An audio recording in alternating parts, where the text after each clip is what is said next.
தமிழ்நாடு முழுவதும் 10,000 சிறப்பு முகாம்கள். உங்கள் வீடு தேடி வரும் அரசு. உங்களுடன் ஸ்டாலின்.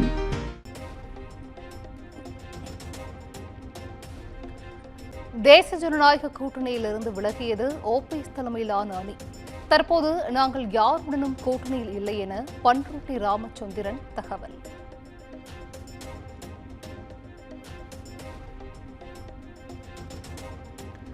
பாஜக கூட்டணியிலிருந்து ஓபிஎஸ் விலகுகிறார் என கடந்த வாரமே கணித்த குமுதம் ரிப்போர்ட்டர் கமலாலயத்திற்கு குட் பை சொல்கிறார் என்ற தலைப்பில் கட்டுரை வெளியானது.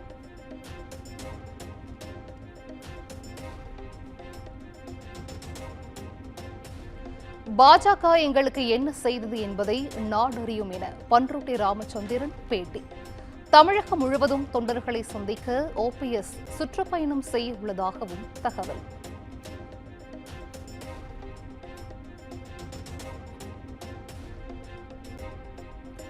கிராமப்புறங்களில் சிறு தொழில் தொடங்க உரிமம் பெற வேண்டும் என்ற உத்தரவு ரத்து.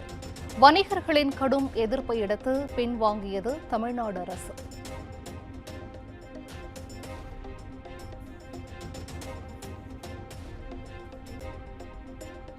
சென்னையில் ஆகஸ்ட் 2ஆம் தேதி முதல் நலம் காக்கும் ஸ்டாலின் திட்டத்தை தொடங்கி வைக்கிறார் முதலமைச்சர்.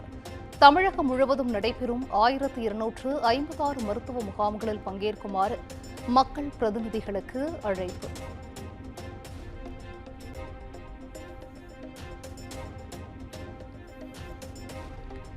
நலம் காக்கும் ஸ்டாலின் திட்டத்திற்கு தடை விதிக்க சென்னை உயர்நீதிமன்றம் மறுப்பு.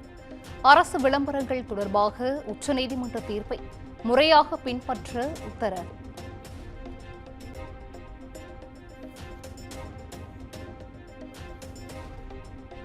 பத்து நாட்களுக்கு பிறகு தலைமைச் செயலகம் வந்த முதலமைச்சர் மு.க.ஸ்டாலின் உயர்கல்வி நிறுவனங்களில் சேர்க்கை பெற்ற 135 மாணவ மாணவிகளுக்கு மடிக்கணினிகள் மற்றும் சான்றிதழ்களை வழங்கினார்.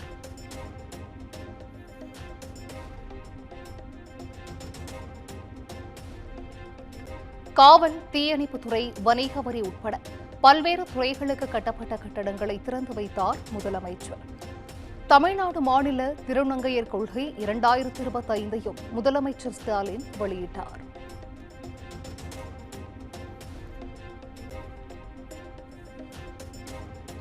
முதலமைச்சர் மு.க.ஸ்டாலினுடன் தேமுதிக பொதுச் செயலாளர் பிரேமலதா விஜயகாந்த் சந்திப்பு.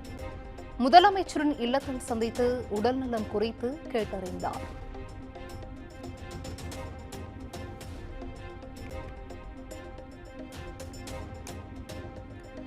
தேமுதிக பொதுச் செயலாளர் பிரேமலதா விஜயகாந்திற்கு முதலமைச்சர் மு.க.ஸ்டாலின் நன்றி.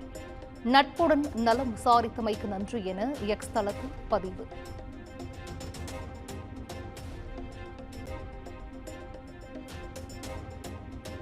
திருப்பூர் உடுமலைப்பேட்டையில் வனத்துறையினரால் விசாரணைக்கு அழைத்துச் செல்லப்பட்டவர் உயிரிழப்பு. தற்கொலை செய்து கொண்டாரா, அடித்துக் கொல்லப்பட்டாரா என போலீசார் மற்றும் கோட்டாட்சியர் விசாரணை.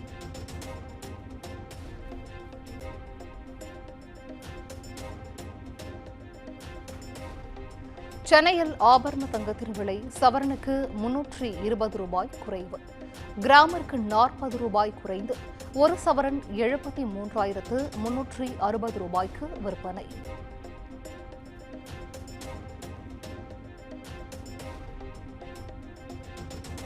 கவின் ஆணவ கொலை வழக்கில் சுர்ஜித்தின் தந்தை சப் இன்ஸ்பெக்டர் சரவணன் கைது. தலைமறைவான சப் இன்ஸ்பெக்டர் கிருஷ்ணகுமாரியை தேடி வரும் போலீசார்.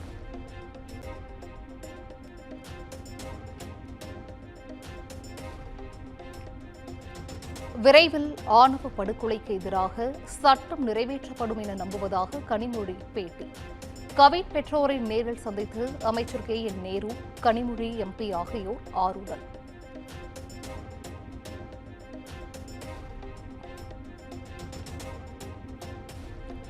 ஆணவ படுகொலை சம்பவங்களை தடுக்க தமிழக அரசு தனியாக சட்டம் கொண்டு வர வேண்டும்.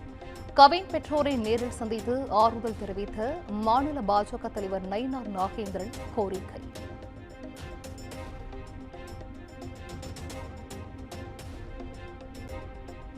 கவின் ஆணவ கொலை வழக்கில் சிபிசிஐடி விசாரணையை தொடங்கியது. பாளையங்கோட்டை காவல் நிலையத்திலிருந்து வழக்கு ஆவணங்கள் சிபிசிஐடி வசம் ஒப்படைப்பு.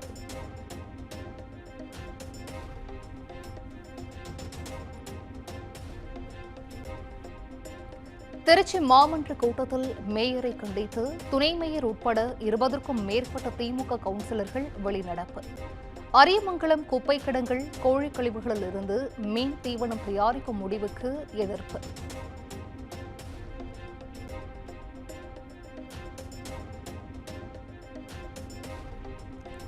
ஜெயலலிதா வரலாற்று பிழை செய்தார் என பேசுவதா? கடம்பூர் ராஜுவிற்கு ஓபிஎஸ் கண்டனம். பகிரங்க மன்னிப்பு கேட்காவிட்டால் தமிழக மக்கள் தக்க பாடம் புகட்டுவார்கள் என்றும் எச்சரிக்கை.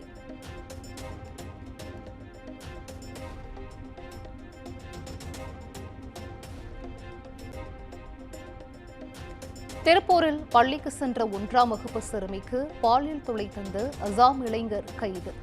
குழந்தைகளின் பாதுகாப்பை உறுதி செய்ய வேண்டும் என பள்ளியை முற்றுகையிட்டு பெற்றோர் போராட்டம்.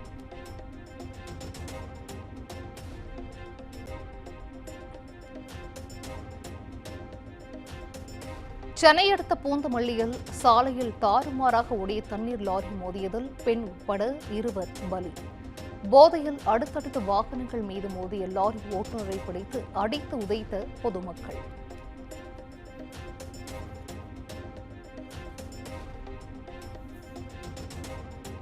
திருவள்ளூர் அருகே கஞ்சா போதையில் கிராமத்திற்குள் புகுந்து ரகளையில் ஈடுபட்ட இளைஞர்கள். தட்டி கேட்டவர்களை தாக்கிய போதை இளைஞர்களை கைது செய்ய கோரி பொதுமக்கள் சாலை மறியல்.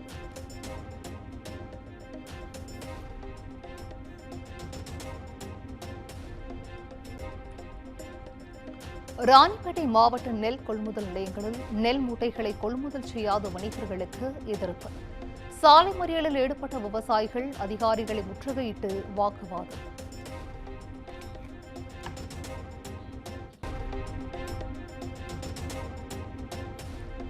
கோவை மாவட்டத்தில் தொடர் மழை காரணமாக பவானி ஆற்றில் வெள்ளப்பெருக்கு. லிங்காபுரம், காந்தவயல் பகுதிகளில் ஆயிரக்கணக்கான வாழை மரங்கள் நீரில் மூழ்கி சேதம்.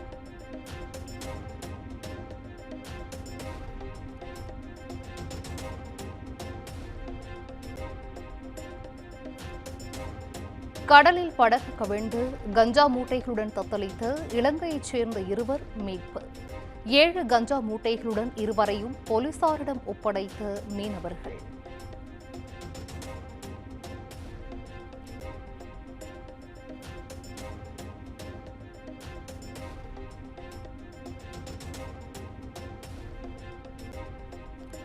கேரளாவைச் சேர்ந்த பிரபல ராப் பாடகர் வேடன் மீது பாலியல் வழக்கு பதிவு.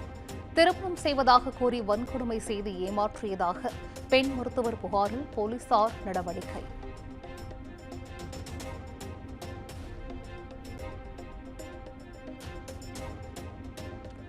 மாலேகான் குண்டுவெடிப்பு வழக்கில் 17 ஆண்டுகளுக்கு பின்பு தீர்ப்பை அறிவித்தது என்ஐஏ சிறப்பு நீதிமன்றம். போதுமான ஆதாரங்கள் இல்லை என கூறி அனைவரையும் விடுதலை செய்து உத்தரவு.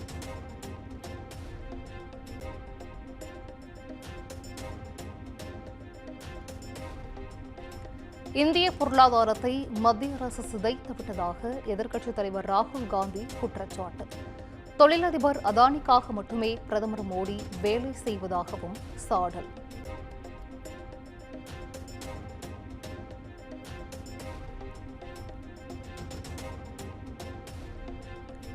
பல்வேறு விவகாரங்களை எழுப்பி சபாநாயகர் இருக்கையை முற்றுகையிட்டு எதிர்க்கட்சி எம்பிக்கள் முழக்கம். கடும் அமளி காரணமாக மக்களவை பிற்பகல் 2 மணி வரை ஒத்திவைப்பு.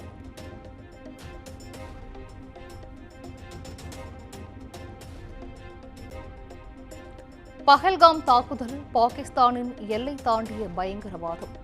5 பயங்கரவாதிகள் தாக்குதல் நடத்தியதாக ஐநா பாதுகாப்பு கவுன்சில் அறிக்கை.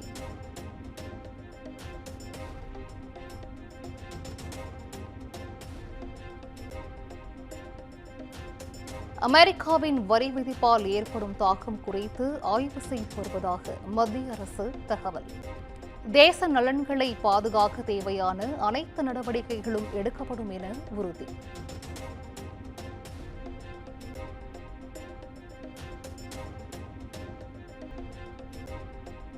தமிழ்நாடு முழுவதும் 10,000 சிறப்பு முகாம்கள். உங்கள் வீடு தேடி வரும் அரசு.